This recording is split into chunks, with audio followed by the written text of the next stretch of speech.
안녕하십니까, 학교입니다. 자, 이제 꽤 많은 시간이 지났습니다. 이게 날씨도 이렇게 더워지고 있고 그런데요. 자, 이 말이 참 그렇습니다. 그죠? 아이들에겐 죽을 권리가 있다. 이 무슨 그 무시무시한 말이란 말입니까? 이 사진에 나오는 이분이 누구냐면 이제 아누시 코르차크라고 하는 그 폴란드의 아동 교육자이십니다. 그리고 실제로 이분은 아이들을 아이들을 죽음으로 몰아넣은 분이 아니라 아이들을 죽음으로부터 지키기 위하여 나치와 맞서 싸우다가 결국은 목숨을 잃은 분입니다. 이분이 남긴 그 유명한 어떻게 아이들을 사랑할 것인가 라는 책이 있죠. 굉장히 두꺼운 책입니다. 그 교육자에게는 마치 그 성경과도 같은 그런 책입니다. 이거 꼭 구해서 읽어보십시오. 그런데 이게 굉장히 난감한 게 이 책도 굉장히 두꺼운데요. 글씨도 굉장히 조그맣습니다. 그래가지고 내용이 어마어마하게 많습니다. 그러나 그 책을 읽으면은 정말 가슴에 깊게 느껴지는 부분이 있을 겁니다. 그런데 그 책에 바로 이런 내용이 나오는 겁니다. 아이들에게 죽을 권리. 자, 물론 아이들에게 자살을 권장하거나 뭐 그런 건 아닙니다. 이게 결국 이게 무슨 뜻이냐면은 혹시 죽을지도 모르는 권리, 죽을지도 모르는 상황, 한마디로 위험한 상황조차도 아이들이 누릴 수 있는 권리를 가지고 있다는 뜻입니다. 위험할 권리. 자, 이게 도대체 무슨 뜻일까요? 우리 아이들이 앞으로 장차 살아가야 될 세상이 어떤 세상일까요? 이런 세상일까요? 뭔가 굉장히 깔끔하죠? 깔끔하게 잘 정리되어 있고, 여기 테이블도 이렇게 있어가지고 구획도 잘 되어 있고, 쾌적하고, 외부의 그 날씨의 영향도 거의 받지 않을 것 같습니다. 깔끔하고 아름다운 세상. 우리 아이들이 이런 세상에서 과연 살아갈까요? 그건 아니죠. 맨날 그 부모님들이 아이들한테 왜 내가 공부를 이렇게 죽어라고 해야 되냐 그러면은 앞으로 뭐 험한 세상 살아가야 된다고 얘기하잖아요. 맞아요. 아이들이 살아가야 될 세상은 험한 세상이에요. 험한 세상. 아까 같은 식물원 같은 곳이 아니라 이러한 정글 같은 곳이죠. 이런 정글 같은 곳에서 살아가려면 위험한 상황에 대처할 수 있는 그런 어른으로 성장해야 된다는 겁니다. 그런데 그 아이들이 이렇게 쭉 나이를 먹어가지고, 예컨대 만 25세가 돼가지고 생일 지나고 생일 축하합니다. 요새, 만 20세인가요? 그 성년의 날 딱 지나가지고, 후 하고 한번 이렇게 촛불 끄면 갑자기 위험에 능동적으로 대처할 수 있는 사람으로 짜잔 하고 바뀌나요? 그럴 리가 없잖아요. 결국은 어릴 때부터 그런 것에 대처하는 경험을 많이 가져야 나중에 어른이 돼서도 험한 경험을 할 때 거기에 무너지지 않고 싸워 이길 수가 있다는 얘기입니다.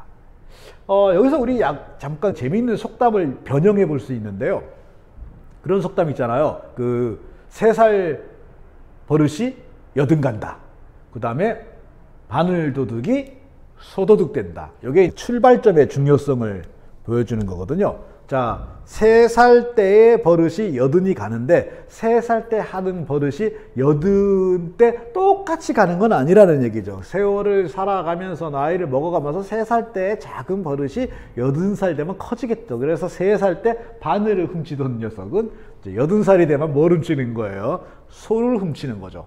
이거는 이제 부정적인 뜻으로 이제 얘기를 하는데, 자, 긍정적인 의미로도 충분히 이거를 사용할 수 있다는 얘기입니다. 3살 때 익힌 긍정적인 어떤 습관이 80살이 되어서도 계속해서 도움이 된다라는 거죠. 자, 그러면 위험에 대해서도 마찬가지죠. 3살 때 위험에 스스로 대처하는 경험을 해본 사람은 80살이 되어서도 계속 위험을 스스로 극복해낼 능력을 가지게 될 것이다. 그렇다면 생각해 봅시다.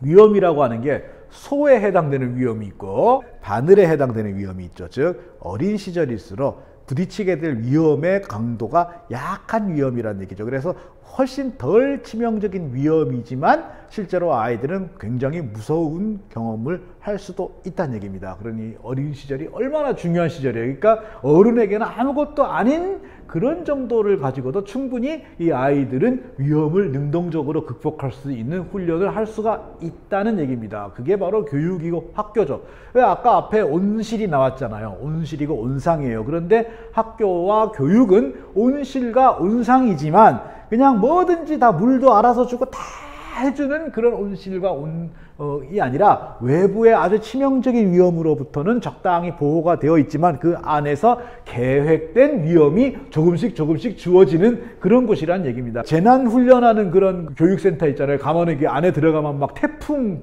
그래가지고 거대한 그 선풍기 갖고 막 바람 불고 지진 체험 그래서 막 방이 막 흔들리고 막 하거든요. 그런데 그 태풍, 그게 정말 태풍이나 정말 지진처럼 아주 치명적이진 않죠. 치명적이진 않지만 어쨌든 강한 바람이 불고 그 방 안이 흔들리기 때문에 경우에 따라서는 얼마든지 다칠 수도 있단 말입니다. 그때 누군가가 만약에 아니 애들한테 이렇게 센 바람을 확 불겨가지고 밀려갖고 넘어져가지고 서로 다치면 어떡하려고 그래요? 아니 방바닥을 막 이렇게 흔들어가지고 애들이 딱 무릎 깨지고 이러면 어떡하려고 그래요? 이런 식으로 나오기 시작하면은 못하는 거죠. 그러면 이 아이들은 흔들리지도 않고 바람이 불지도 않고 그런 곳에서만 계속해서 살다가 어느 날 갑자기 정글 속으로 들어가 이렇게 되는 거죠. 이거는 살인이나 마찬가지라는 얘기입니다. 살인. 범죄입니다. 근데 우리는 이게 너무 지나치다 보니까 이제 학교 선생님들이 용기를 잃어버립니다. 어떤 용기를 잃어버리냐면은 아이들에게 조금이라도 스크래치라도 나면은 나는 뭐 모가지가 달아난다 이런 걱정을 하기 시작하면은 실제로 교육적 효과가 있는 활동을 제대로 배치를 할 수가 없게 됩니다. 저번에 제가 말씀드렸지 않습니까? 배움이 어떨 때 일어난다고? 불평형 상태가 일어나야 돼요. 불평형 상태라고 하는 건 어쨌든 간에 몸과 마음에 뭔가 불편감을 주어야 되는 거죠. 불편감을 느껴야 이거를 해결하기 위해서 막 이게 내가 기존에 알던 것과 새로 알던 것들을 조절해 가면서 이런 안에서의 평형 과정을 조정이 일어나는 거 아니겠습니까? 그런데 이 불편감을 견디지 못하고 투정을 부릴 때 그거를 다 받아주면서 오히려 교육자에게 항의를 한다면은 실제로 어떤 교육이 가능하겠습니까? 그래서 저는 그 아이들은 교육 과정에서 좀 적당히 다쳐야 된다. 저는 이렇게 생각합니다. 그리고 교육자들은 아이들이 적당히 다치고 또 때때로는 낙담도 하고 실망도 하고 슬퍼하기도 하고 화도 나고 이런 것들을 어느 정도 경험을 하게 해줘야 된다. 그렇게 이제 생각을 하고 그거를 그 아이들의 보호자분들이 감수를 해야 된다고 봅니다. 물론 그렇다고 뭐 애들 일부러 다치게 하고 일부러 막 마음을 막 아프게 해가지고 눈물을 흘리게 하고 그러자는 건 아니죠. 충분히 어느 정도 위험이 통제된 그런 상황에서 이제 교육적 효과를 극대화시키려고 노력을 해야겠죠. 하지만 사람이 하는 일이기 때문에 만에 하나 다치거나 심지어 야누시 코르차기 얘기한 것처럼 경우에 따라서는 아주 위험한 순간이 있을 가능성을 배제할 수는 없다라는 겁니다. 교육은 삶의 축소판이죠. 삶은 위험한 것입니다. 교육도 그래서 어느 정도는 위험해야 되는 거죠. 그래서 이게 뭐냐면은 다칠 수 있는 운동장, 놀이터라는 겁니다. 다칠 수 있는 놀이터. 절대로 다치지 않는 놀이터에서는 아이들은 몸과 마음을 단련할 수 없죠. 적당히 다칠 가능성이 있는 곳에서 이제 아이들은 몸과 마음이 단련되는 겁니다. 다칠 수 있는 가능성은 있지만 그렇다고 해서 치명적으로 다치지는 않게끔 충분한 조치는 해 두어야겠죠. 그게 바로 교육이고 학교입니다. 그런 점에서 저는 약간 요즘에 일본이 요즘 비실비실하고 있거든요. 비실비실하고 있는데 그게 이것과 좀 관계되는 것 같습니다. 1970, 80년대 때 일본에서는 열혈소년물이라고 하는 게 유행을 했습니다. 그래서 이 만화의 주인공들이 이렇게 소년들이죠. 14세, 15세 되는. 이 친구 알잖아요. 가부토 코지. 우리 세대에게는 쇠돌이라고 알려져 있는 마징가 Z의 파일럿이죠. 근데 실제로 청소년이에요. 고등학교 1학년인가 아마 그 정도밖에 나이가 안 되는 걸로 돼 있어요. 그런데 로봇을 조정하면서 지구를 위협하는 악당들과 싸우잖아요. 막 거기다 목숨을 걸고. 그래서 이 소년들, 이런 눈빛이 살아있는 그런 소년들이 꿈을 키우던, 그리고 그들이 그래서 이제 어른이 돼가지고 뭔가를 해내던, 그게 일본의 전성기였던 80년대, 90년대가 아니었을까 싶어요. 그런데 요즘에는 일본에 이제 이런 거 없거든요. 일본 만화도 보면은 맨날 무슨 타임슬립물, 게임 속으로 들어갔어요. 이런 것만 나오고 있거든요. 그래서 이런 아이가 이제 어디 있을까요? 이런 아이를 좀 우리 만들어야 되지 않을까요? 우리도 그렇잖아요. 우리 어린 시절에 이렇게 소년들이 나서서 이렇게 악과 맞서 싸우는 그런 만화를 보고 자라지 않았습니까? 얼마나 위험합니까? 저 때 저걸 보면서 아니 애들을 저런 싸움판에 보내다니 아동학대물이야. 당장 상영 금지시켜야 되겠어. 뭐 이런 항의 전화 같은 거는 없었던 것 같아요.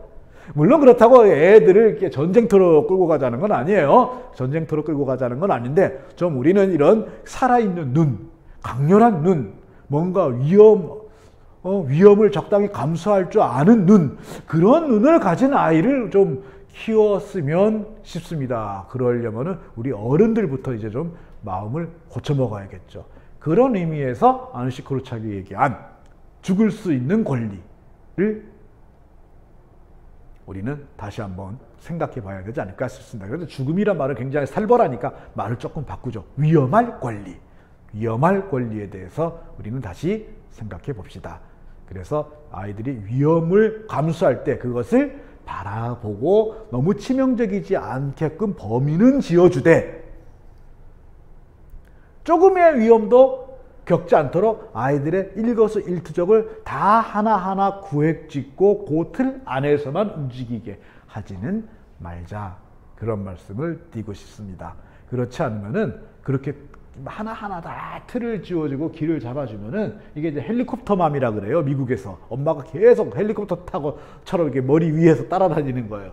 나중에 이 아이는 어른이 된 순간, 그래서 부모가 더 이상 자기에게 손을 대지 못한다 하는 순간 둘 중에 하나로 빠지게 됩니다. 그동안에 억압과 간섭에서 벗어났다. 아싸 신난다. 그래가지고 막 마약을 한다든지 막 완전히 엉망으로 망가지던가, 아니면은 그 헬리콥터가 떠나는 순간 자기가 뭘 해야 될지 몰라서 그냥 멘붕에 빠지거나 영영 그 품에서 벗어나지 않으려고 하는 캥거루족이 되거나 말이죠.